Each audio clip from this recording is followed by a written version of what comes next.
అందరికీ నమస్కారం. కవిరాజ్ మాట యూట్యూబ్ ఛానల్కి స్వాగతం. ఈరోజు మన మాటల గురించి ఒక మంచి శ్లోకం చెప్పాలనుకుంటున్నాను. దయచేసి చివరి వరకు వినండి. మహానుభావులు అంటారు, ఏమంటారంటే మౌఖర్యం లాఘవకరం, మౌనం ఉన్నతి కారణం, హార కంఠేచ శోభతే, ముఖరం నూపురం పాదే.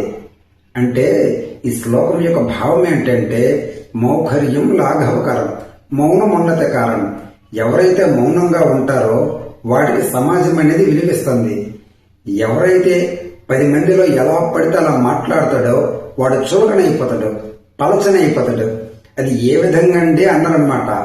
హార కంఠేచ శోభతే, ముఖరం నూపురం పాదే. అంటే ఉదాహరణకు ఆడవారిని తీసుకున్నారు. మరి ఆడవారు ఏం చేస్తారండి అన్నారనమాట. బంగారు ఆభరణాలు కాముగా ఉంటాయి. నెక్లెస్ గాని, గొలుసు గాని, హారం గాని వాటి స్త్రీలు ఎక్కడ ధరిస్తారు? ఆడవారు వాళ్ళ గుండెల పైన, వాళ్ళ మెడలో ధరిస్తారు. మరి పట్టీలు, గజ్జీలు గొడవ చేస్తుంటవి. వాటికి ఎక్కడ ధరించారు?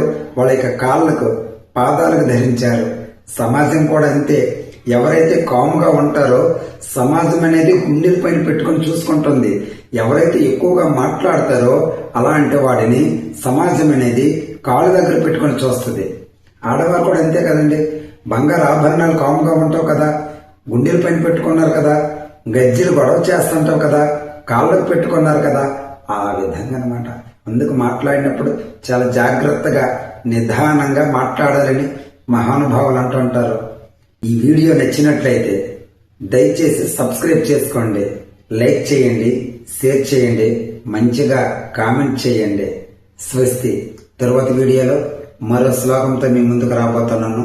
ఇట్లు మీ కవిరాజ్ అప్పలరాజు, మీ కవిరాజు మాట యూట్యూబ్ ఛానల్.